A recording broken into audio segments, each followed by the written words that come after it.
देख क्या दिया हुआ क्वेश्चन, दो घन जिनमें से प्रत्येक का आयतन 64 सेंटीमीटर स्क्वायर है के संलग्न फलकों को मिलाकर एक घनाभ बनाया जाता है, प्राप्त घनाभ का पृष्ठीय क्षेत्रफल ज्ञात कीजिए। ये क्वेश्चन 2 नंबर का है। मैं आपको बता दूं, ये जो भी क्वेश्चन मैं करा रहा हूं ना, किसी न किसी एग्जाम में पूछे गए हैं। क्योंकि मैं आपको बता दूं, मेरे पास जो मैं क्वेश्चन करा रहा हूँ वो अनसॉल्व पेपर है। 2024-25 का मेरे पास अनसॉल्व पेपर, उसमें से मैं क्वेश्चन आपको हल करा रहा हूँ। ठीक है, तो जैसे क्वेश्चन आपका दिया हुआ, दो घनों जिनमें से प्रत्येक का आयतन 64 सेंटीमीटर स्क्वायर, तो संलग्न फलकों को मिलाकर एक घनाभ बनाया जाता है, प्राप्त घनाभ का पृष्ठीय क्षेत्रफल ज्ञात कीजिए। ठीक है, प्राप्त घनाभ का पृष्ठीय क्षेत्रफल मैं आपको चित्र के माध्यम से समझाता हूँ।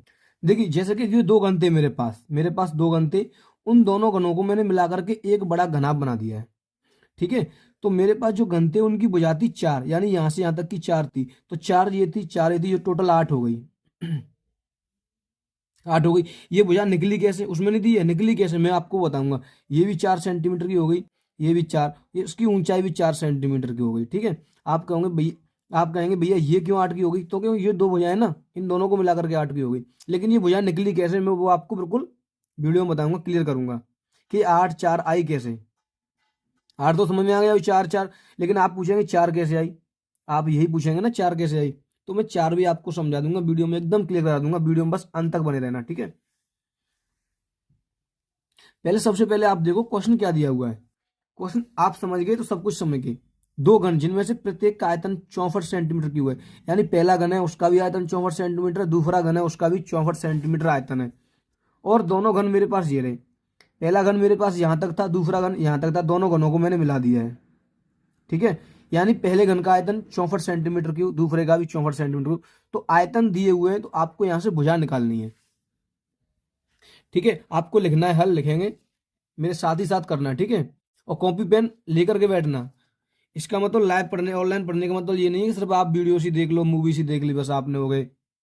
कॉपी पेन लेके बैठना, आपको लिखना है, यहाँ पर लिखना है हल। ठीक है, अब लिखना है पहले घन का आयतन, पहले घन का आयतन, आयतन। अब घन का आयतन क्या होता है, आपको पता होगा, घन का आयतन होता है जो होता है एक क्यू, यानी भुजा का क्यू। क्या होता है, भुजा का क्यू होता है। और घन का आयतन आपको दिया कितना है, तो आप यहां से लिख सकते हैं भुजा का क्यू बराबर दिया हुआ है 64। ठीक है, इतना तो आपको समझ में आ गया। पहले घन का आयतन भुजा क्यू 64 दिया हुआ है। भुजा क्यू का मतलब इसे हम A1 भी मान सकते हैं, A1 का क्यू। तो जब यहां से हम क्यू उठाएंगे तो इसका क्यू रूट आ जाएगा, तो यहां पर भुजा होती है हमारी A1 मान लो, क्योंकि दो है ना, A1 बराबर, तो इसके ऊपर क्यू रूट आ जाएगा 64 के ऊपर। क्यू रूट का निशान ये होता है, तो यहां से A1 निकलेगी, वो क्या आएगी 4, क्योंकि 4 का क्यू 64 होता है। A1 बराबर कितनी आ गई अपनी, 4 आ गई, यानी कि भुजा 4 आ गई पहले घन की। इसी प्रकार दूसरे घन का आयतन भी 64 दिया हुआ है, तो उसका भी ऐसे लिख लो, दूसरे यानी सेकंड घन का आयतन, घन का आयतन वो भी भुजा की होता है, तो उसको हम A2 मान लेंगे, उसको हम A2 मान लेंगे। ठीक है, उसकी भुजा को क्या मान लेंगे हम, A2। तो यह आ जाएगा A2 का क्यू। ठीक है, और ये A2 का क्यू कितना दिया हुआ है,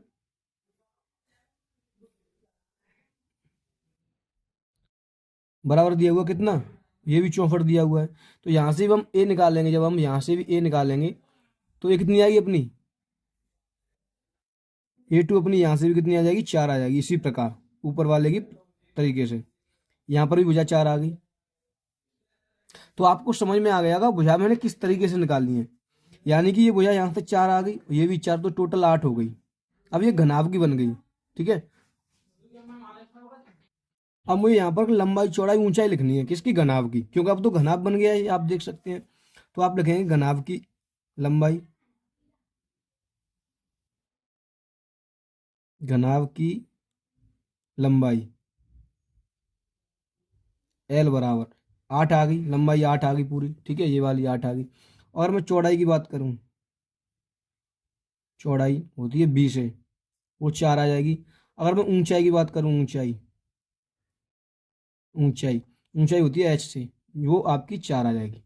ठीक है, इतना आप लिख सकते हो, इसमें तो कोई दिक्कत नहीं है आपको।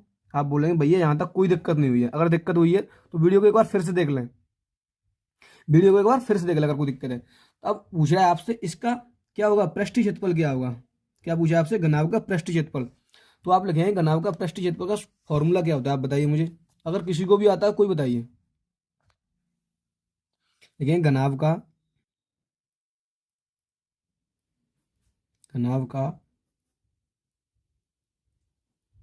पृष्ठीय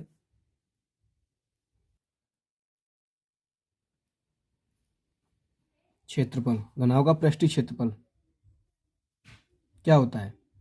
तो घनाभ का जो पृष्ठीय क्षेत्रफल होता है वो मैं यहाँ बताऊंगा आपको लिख करके, कितना होता है। 2 ब्रैकेट में LB plus BH plus HL, कितना HL, ये होता है घनाभ का पृष्ठीय क्षेत्रफल। 2 कोष्टक में LB plus BH plus HL। तो 2 की तो 2 रखो यहाँ पर, L कितनी है आपने अभी निकाली 8, B निकली है 4 प्लस B निकली है 4, H भी निकली है 4, H निकली है 4 और L निकली है 8। ठीक है, अब आप इनको हल कर लो। 2, ये हो गई 8 चौक 32, ये हो गई 4 चौक 16, ये हो गई 8 चौक 32। आप इनको जोड़ लो, देखो 32 और 32 64, तो ये हो गए 64, 32 होती 16 और जोड़ दो इसमें, 80 हो गए। कितने हो गए 80। तो आप लिखेंगे इधर 2 गुना 80 बराबर होता है 160। अगर सेंटीमीटर में तो सेंटीमीटर उसके लिखेंगे, क्योंकि ये क्षेत्रफल में पूछा है आपसे, पृष्ठीय क्षेत्रफल। आयतन होता है तो हम उसे क्यू में लिखते हैं। ठीक है, ये आपका क्या आ गया, आंसर आ गया। अगर आपको वीडियो पसंद है तो वीडियो को लाइक करना और चैनल को सब्सक्राइब करना बिल्कुल ना भूलें। मिलते हैं नेक्स्ट वीडियो में। जय हिंद, जय भारत।